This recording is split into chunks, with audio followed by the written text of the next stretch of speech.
कहतनी कि हाथी या हाथी डेराले तो च्यूटी से त नाको में जाई तो डर बा अल्लाह तो परी तो हां तब तो कचौरी निकली कचौरी चिपरी चिपरी बोलती है। बात सोच समझ के रहुआ बोली कहाँ बोले के बा कहवा बोले के बा आ केकरा सामने बोले के बा आ कब बोले के बा। निर्मला यादव कैसे डरे नारुण बबुआ तारा से हम मोहब्बत करेनी तारा से प्यार करेनी हम तारा से डरानी ना तारा का हम आदर करेनी तारा सम्मान करेनी हम ये बात सोचिए बस डरा ना तारा का तो एक आंखों में 3 बार घुमाए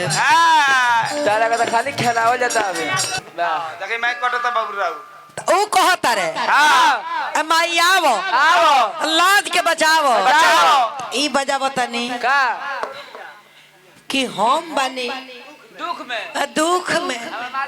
हमार माल बाड़ी ऊख क्या करे यो भाई वियोग में डूबा रहला शोक में। भक्ति जब गाना होता तो भक्ति लय बजाओ के नहीं बेंजी वाला की है फर्ज बनता नियम ही है लेकिन जब वो कहले कि माई आवो लाज के बचावो बचाओ ई बेंजी वाला कहता रे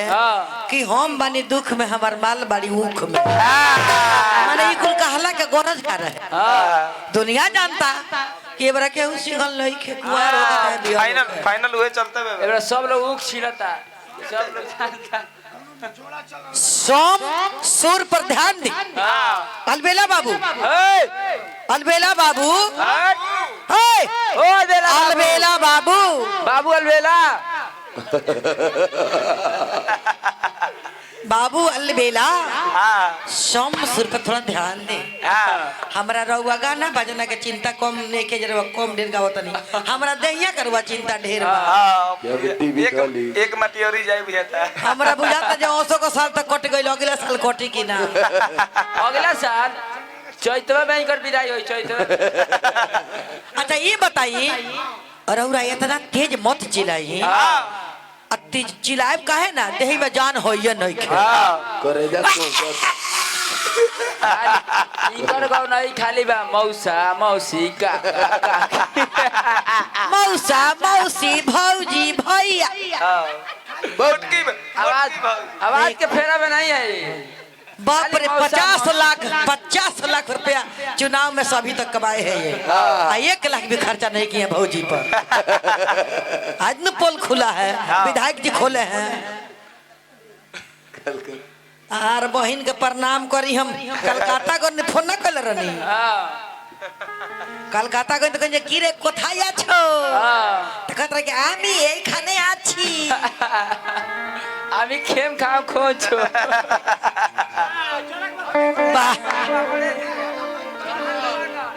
बड़ा के भोरावा में ए राजता को ना रोका हो के भोरावा में धरो सागरवा कोरावा में धरो कि भिन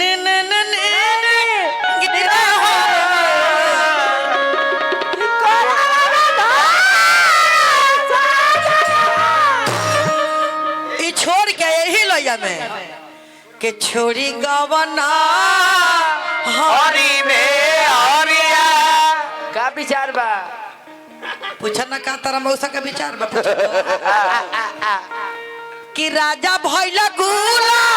अरे के हो कि छोड़ी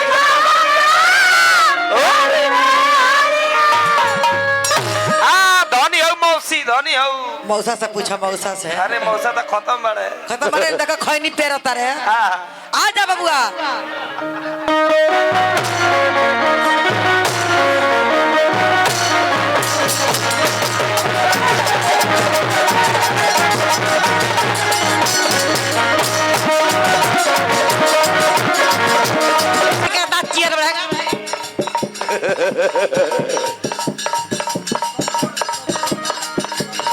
अरे धनी हो भौजी बिजली का गिरी अरे तारा बाबूजी का छाती पर हाँ तो बाबूजी खोता ही बड़ा है का कहले है राज बाबा भौजी बिजली कहाँ गिरी एकरा पहले मौसी कहले रहो, ओकरा पहले निर्मला काका कहले रहो, अब तो भौजी कहता रहा तो गिरी बिजली केकरा करे जा केकरा पर? तारा भैया के करे जा भैया तो पातर बड़ा था केंगे रुकी है ओहिया बुझ बुझी छाट के रोकी बाहर भैया आके बिक दी हैं उनका रोको ही के बा पहले के जमाना में एबर के जमाना में पहले लोग हैंगला पहले के लोग दुल्हन लोग घू काढ़त रहे घू काने तर घू गु खा ले पहले घुघुटा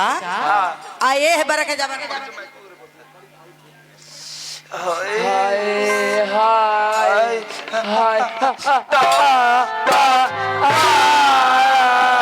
गोप गोप पक पक मार झाड़ू तोरा में दोस्त नहीं खे ई जमाना में दोस्त बैठे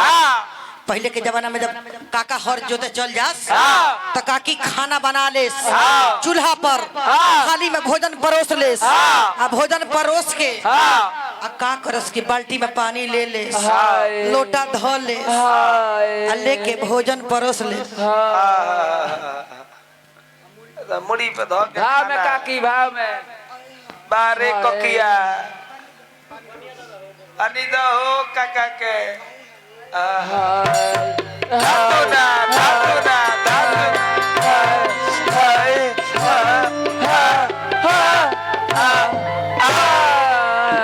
ले खोरे मुना को उठा बा उठा उठा अरे हे मुना का जॉन्डिस धोले लबा उठा नहीं कौन दादा कौन उठा पहले उठवा की जैसे भी मंगाए पीछे घुस गो हाँ हाँ ठीक से बैठा रुक जा मरद तरह बैठ मौक तर मत बैठा बेहाने से आइल बाड़ो हाँ आई जोतले बाड़ो हाँ जोतो जोतो पानी बिक दले बड़ा हाय पड़ती है है तक हम करता को ताको न खाली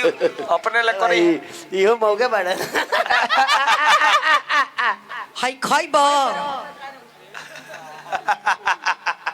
हाय खाए में करैली के भरुआ बा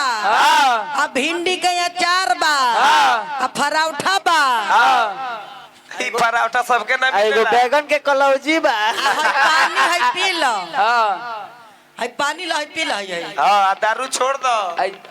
आ पी के ईयरफोन ह पीछे लगावे वाला तबे राजा जी खेतवा जोत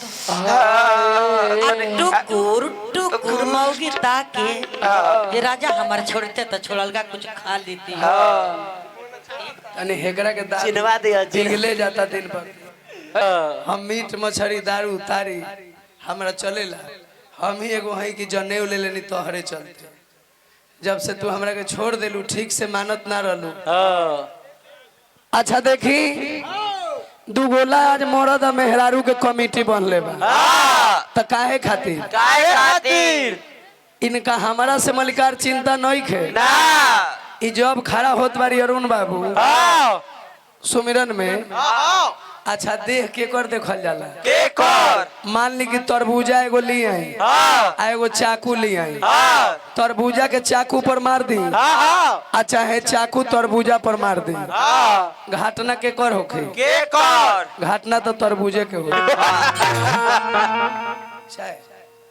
हाँ एगो दी हमरा के तनी ए बाबू अब विचार करी कहत बारी का देख बाबूजी हे दे हे देख हो लो गई। एगो ब्याह जी के दे दी हां तनी हे दे कहत बारी का ब्याह जी कि अलबेला जी एक बेर देह पर चढ़ जाबनु तब उज बुझा जइबो कहला जाना तारू हम जोक हई अब कर जीवतिया नहात रही हो आ हम नदी में नहात रही तब 5 मिनट खातिर जोक भैया बन बनी हम 5 मिनट याद बा आ इनका गाँव में पोखरा बा ना छोड़ दिए लोग के डिस्टर्ब हो जाए हमरा भले बाद में पी ले और जीवतिया नहात रही इनके गांव में हमारे गाँव नहीं रहे अब 5 मिनट खातिर भगवान हमरा के जोक बना दिला हे ऐसा जगह जाके में जाके धो ले देखो भगवान तोहरा के बने तोहरा में खाली चर्बी हव आ हमरा के हमर लाल मांस बा अभी कूदहू ला होई त पट से ना कूदुक जाम 7 फीट 8 फीट आ तू कूदबू लगबू खाली दूध फेंके हे मोट के घमंड मत दिखाओ मोट के घमंड बंद देखा भौजी तोहर ऊपर फलेरिया धले ले बा ई गागल के पेड़ बा एकरा के कटवाबो यहाँ ढेर भाई लोग काटे वाला बा फगुआ में तार गागल छोट हो जाई अब की बार किस्म चल बाबू बनाओ बारे भैया बाबा